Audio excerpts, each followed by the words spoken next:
Estado. Totalmente de acuerdo. Incluso el presidente dijo que iba a tratar de dar empleo para aplacar un poco el tema de la delincuencia, pero eso tampoco se da porque la reactivación económica está ahora peor que nunca, porque la gente no ha salido, hoy no hay actividades, la gente está asustada. Joselito, el decreto de guerra, el 111, sí, el 111, ¿qué significa? Dentro de su experiencia, ¿qué significa esto? ¿Va a poder entrar el ejército a esos lugares? Va a poder entrar, porque si vamos a comparar, ayer los grupos delincuenciales ordenaron a estos chicos asalten TC Televisión y asalten hospitales y generen caos. Entonces, ¿qué pasa con esto? ¿Puede el gobierno actuar en esos lugares, en ese mapa calórico de violencia o atacar los lugares donde sepan que trabajan estos grupos, o simplemente vamos a tener un desfile de tanques sin mayor efecto? Mire, lo que va a pasar es que van a crear un efecto para generar en la ciudadanía una percepción de seguridad en el momento en que ven desplazarse de pronto el material bélico, los tanques, los camiones, ese tipo de cosas. Sí, causa un impacto en la ciudadanía, pero en el ciudadano común y corriente, y causa risa en aquellos que definitivamente se dedican a las actividades de corte delincuencial. Y le voy a Claro. decir por qué.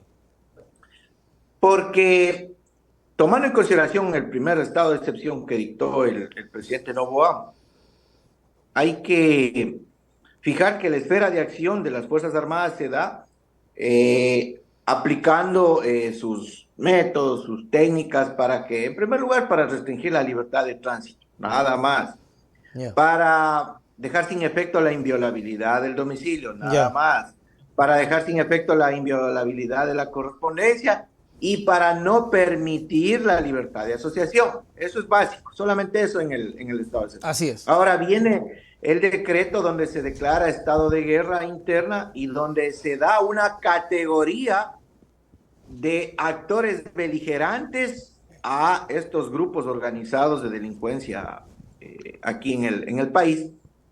Se les eleva la categoría, definitivamente ya se les toma en cuenta, se les eleva la categoría, Claro. cuando simple y llanamente son bandas de delincuencia organizada que definitivamente de organizados no tienen nada. Mira lo que pasó ayer entre ese 4 cojudos que se metieron, que dando gracias a Dios pudieron ser neutralizados, y también usted pudo ver el accionar de la policía. Mire, no es que yo critico, a mí a veces cuando digo algo se me ve el Ecuador encima, pero las cosas hay que decir como son. Total. Usted sí vio los videos Sí. de la actuación de la policía. Estaban atrincherados. A mí me hacen recordar la misma forma de actuar cuando hace muchísimo tiempo atrás mataron a una chica en Ibarra, cuando había 200 policías y no podían neutralizar a un cojudo. Lo mismo pasó el día de ayer. Sí, una persona que en ese caso ya estaba con arma, algunas personas que ya estaban con arma, única y exclusivamente ese hecho debería haber servido para neutralizarles totalmente. Es decir, debíamos haber contado muertos y no debíamos de pronto haber contado ahorita personas esperando audiencia de calificación de flagrancia ahí en la fiscalía. Entonces, ¿qué es lo que pasa? Este accionar decretado por parte del presidente de la República lo que hace es declarar oficialmente objetivos militares a los miembros que conforman estas agrupaciones, y al haber de eso, las Fuerzas Armadas y la Policía Nacional tiene dos cosas por hacer. Una, lograr la detención de estos ciudadanos para ponerles a órdenes de la autoridad competente, o en su efecto neutralizarles de manera total, es decir, matar a estos ciudadanos.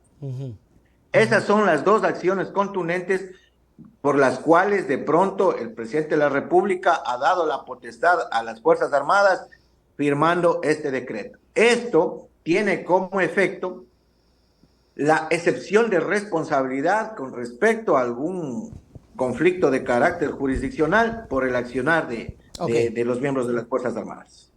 Eso está bien, es decir, que la policía se sienta resguardada y los militares de que si ejecutan a alguien no le vaya a caer la ley encima y los metan presos. Eso está bien, José. Sí, pero hay un problemita, pero en esto también hay un problemita. ¿Cuál es el problema ahí? Y el problema es que ya lo vivimos en Colombia, lo hemos vivido en Perú, los falsos positivos. Yeah. No sabemos de pronto la incidencia, no sabemos quiénes están catalogados como objetivos militares, porque no solamente los delincuentes en este tipo de casos se catalogan como objetivos militares. Objetivos militares pueden ser catalogados incluso los mismos actores políticos o sociales que emitimos criterios que no van en contra de pronto de las personas, sino las que manifestaciones sociales. Y el día de mañana, porque Joselito Argüello de pronto tiene un carro con vidrios oscuros, de pronto dicen no quiso parar, le metieron una balacera y ya ve situaciones bien muerto, no pasó Ya pasó absolutamente eso. nada. Ya pasó eso con Sí, un alcalde, me parece. definitivamente.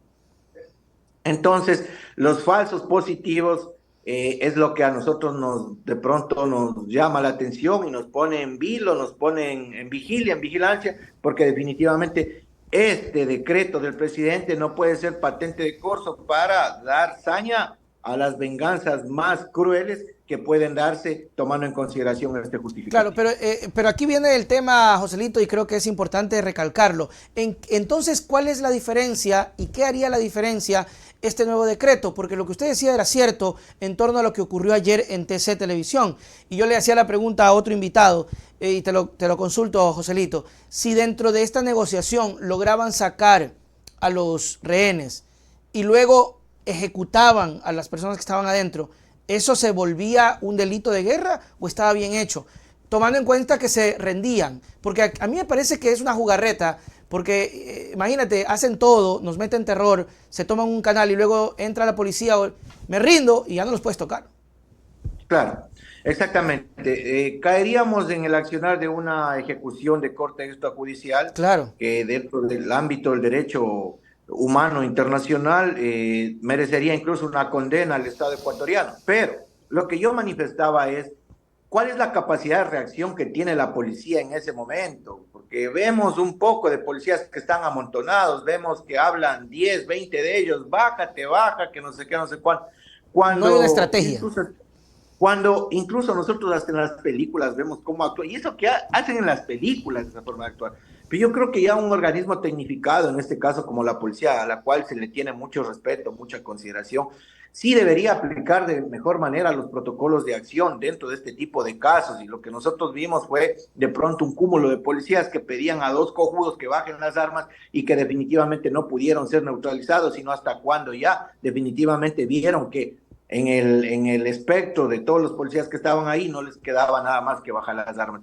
Este tipo de gente, en ese tipo de acciones, tomando en consideración la previsibilidad del daño a terceros, debía ser eliminada de manera directa.